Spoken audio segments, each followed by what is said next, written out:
শেখ হাসিনাকে ফেরত দিচ্ছে না ভারত, এটা দুই দেশের কথাবার্তায় পরিষ্কার। পররাষ্ট্র উপদেষ্টাও হতাশার সুরে বললেন, শেখ হাসিনাকে ভারত ফেরত না দিলে কিছুই করার নেই, শেখ হাসিনার ব্যবস্থা না হয় হলো, কিন্তু ভারতে থাকা আওয়ামী লীগের শত শত নেতাকর্মীর কপাল বোধ হয় ততটা ভালো নয়। প্রেস সচিব স্পষ্ট করে বলেছেন, সাবেক স্বরাষ্ট্রমন্ত্রী আসাদুজ্জামান খান কামালকে দিয়েই হস্তান্তর প্রক্রিয়া শুরু করতে পারে ভারত। সে কথারই বাস্তবায়ন বোধহয় শুরু হতে যাচ্ছে, কারণ ভারতে আর আরামে নেই আওয়ামী লীগের নেতাকর্মীরা। 5 আগস্ট সরকার পতনের পর যারা ভেবেছিলেন প্রতিবেশী দেশ ভারতে গিয়ে নিরাপদে জীবন কাটাবেন, তাদের সেই স্বপ্নে এখন বড়সড় ধাক্কা লেগেছে। কলকাতা বা আগরতলা এখন আর তাদের জন্য সেফ হ্যাভেন বা নিরাপদ স্বর্গ তো নয়, উল্টো অনেকটা উন্মুক্ত কারাগারের মতো হয়ে দাঁড়িয়েছে। বিশেষ করে যারা ভারত হয়ে লন্ডন বা ইউরোপের অন্য কোনো দেশে পাড়ি জমাতে চেয়েছিলেন, তাদের সামনে এখন শুধুই অন্ধকার। বিমানবন্দর থেকে ফেরা, পালানোর পথ বন্ধ। শুরুতেই আসা যাক ফেনী জেলার আওয়ামী লীগের এক প্রভাবশালী নেতার কথায়। নিরাপত্তার স্বার্থে আমরা তাকে স্বপন বলে ডাকছি। বিগত 15 বছর তার দাপটে এলাকায় বাঘে মহিষে এক ঘাটে জল খেত। প্রশাসন ছিল তার হাতের মুঠোয়, কিন্তু 5 আগস্টের পট পরিবর্তনের পর তিনি আর দেশে থাকার সাহস পাননি। পালিয়ে চলে যান কলকাতায়। কিছুদিন পর স্ত্রী সন্তানদেরও সেখানে নিয়ে যান। কলকাতার নিউ টাউনের একটি বিলাসবহুল ফ্ল্যাটে বসবাস শুরু করেন। ভেবেছিলেন ভারতের মাটি ব্যবহার করে তিনি লন্ডনে পাড়ি জমাবেন এবং সেখানেই স্থায়ী হবেন, কিন্তু বিধি বাম। মাসখানেক আগে তিনি সপরিবারে লন্ডনে যাওয়ার উদ্দেশ্যে কলকাতার নেতাজি সুভাষচন্দ্র বসু আন্তর্জাতিক বিমানবন্দরে যান। পকেটে টিকিট, হাতে পাসপোর্ট, সবই প্রস্তুত ছিল, কিন্তু ইমিগ্রেশনে গিয়ে তিনি আটকে যান। বিমানবন্দর কর্তৃপক্ষ তাকে সাফ জানিয়ে দেয়, ভারতীয় কর্তৃপক্ষের বিশেষ অনুমতি ছাড়া তিনি বা তার পরিবার তৃতীয় কোনো দেশে যেতে পারবেন না। কোনো অজুহাত বা অনুরোধই কাজে আসেনি। অনেকটা অপমানিত হয়েই তাকে বিমানবন্দর থেকে ফিরে আসতে হয়েছে নিউ টাউনের সেই ভাড়া বাসায়। শুধু এই নেতাই নন, একই পরিস্থিতির শিকার হয়েছেন বাংলাদেশ পুলিশের একজন অতিরিক্ত ডিআইজি। তিনিও 5 আগস্টের পর প্রাণ ভয়ে চাঁপাইনবাবগঞ্জ সীমান্ত দিয়ে ভারতে প্রবেশ করেছিলেন। উদ্দেশ্য ছিল ভারত হয়ে অন্য কোনো দেশে চলে যাওয়া, কিন্তু তিনিও আটকে গেছেন। এখন বাধ্য হয়ে ভারতেই প্রচ্ছন্ন আত্মগোপনে থাকতে হচ্ছে তাকে। টেলিফোনে তিনি জানিয়েছেন, দেশে ফেরার উপায় নেই, আবার ভারত ছেড়ে অন্য কোথাও যাওয়ারও অনুমতি মিলছে না। অনেকটা জাঁতা কলে পড়ার মতো অবস্থা। কেন এই আটকা পড়া? গোয়েন্দা সূত্রগুলো বলছে, ভারত সরকার বাংলাদেশের পলাতক এইসব নেতাদের বিষয়ে বেশ সতর্ক অবস্থান নিয়েছে। তাদের কাছে সুনির্দিষ্ট তালিকা রয়েছে কারা বাংলাদেশ থেকে পালিয়ে ভারতে আশ্রয় নিয়েছেন। এই মুহূর্তে ভারত সরকার চাইছে না এই নেতারা তাদের মাটি ব্যবহার করে ইউরোপ বা আমেরিকার মতো দেশে ছড়িয়ে পড়ুক। এর পেছনে কূটনৈতিক কারণ যেমন আছে, তেমনি আছে নিরাপত্তার প্রশ্ন। নাম প্রকাশে অনিচ্ছুক এক আওয়ামী লীগ নেতা কলকাতা থেকে দেশের একটি গণমাধ্যমকে টেলিফোনে জানিয়েছেন, আমরা যারা এখানে আছি তাদের অনেকেই অন্য দেশে চলে যেতে চাই, কিন্তু ভারত সরকারের সিগন্যাল বা সবুজ সংকেত ছাড়া কেউ নড়তে পারছি না। কেন আমাদের যেতে দেয়া হচ্ছে না সেটাও স্পষ্ট করছে না তারা। এটা আমাদের জন্য চরম হতাশার। খোঁজ নেই আসাদুজ্জামান খান কামালের। সবচেয়ে বেশি আলোচনা হচ্ছে সাবেক স্বরাষ্ট্রমন্ত্রী আসাদুজ্জামান খান কামালকে নিয়ে। বাংলাদেশে তার বিরুদ্ধে ফাঁসির রায় ঘোষণা করা হয়েছে। কিছুদিন আগেও তাকে কলকাতার নিউ মার্কেট এলাকায় ঘোরাফেরা করতে দেখা গেছে, কিন্তু এখন আর তাকে প্রকাশ্যে দেখা যাচ্ছে না। তিনি কোথায় আছেন তা নিয়ে ধোঁয়াশা সৃষ্টি হয়েছে। সূত্র বলছে, ফাঁসির রায় ঘোষণার পর থেকেই তিনি নিজেকে সম্পূর্ণ গুটিয়ে নিয়েছেন। ধারণা করা হচ্ছে তিনি ভারত ছেড়ে অন্য কোনো দেশে পালানোর জোর চেষ্টা চালাচ্ছেন, কিন্তু বিমানবন্দরের কড়াকড়ি এবং সীমান্ত নজরদারির কারণে তিনি সফল হতে পারছেন কিনা তা নিয়ে সন্দেহ রয়েছে।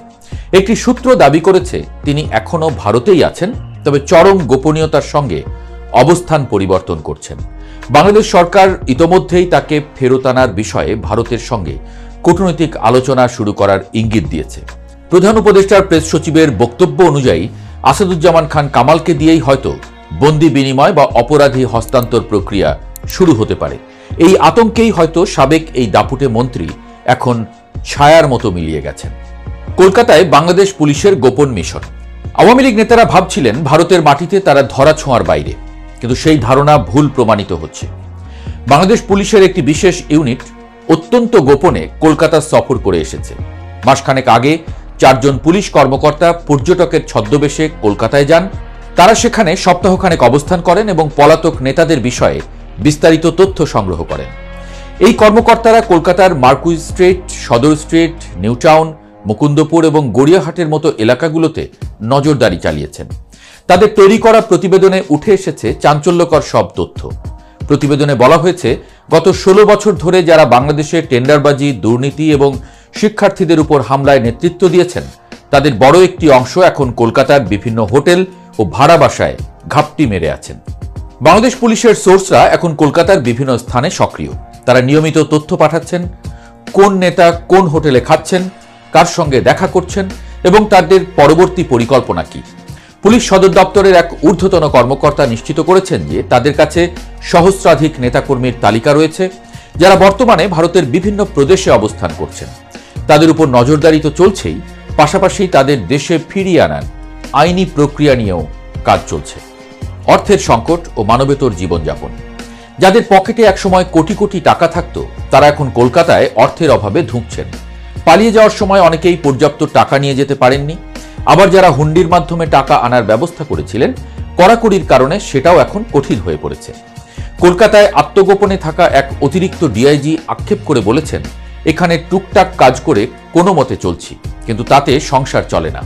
মাঝে মধ্যে বাংলাদেশ থেকে টাকা আনতে হয়, কিন্তু সেটাও খুব ঝুঁকিপূর্ণ। আমরা এক ধরনের অর্থনৈতিক অবরোধের মধ্যে পড়ে গেছি। বেশিরভাগ নেতাই এখন আর বিলাসবহুল হোটেলে থাকার সামর্থ্য রাখেন না।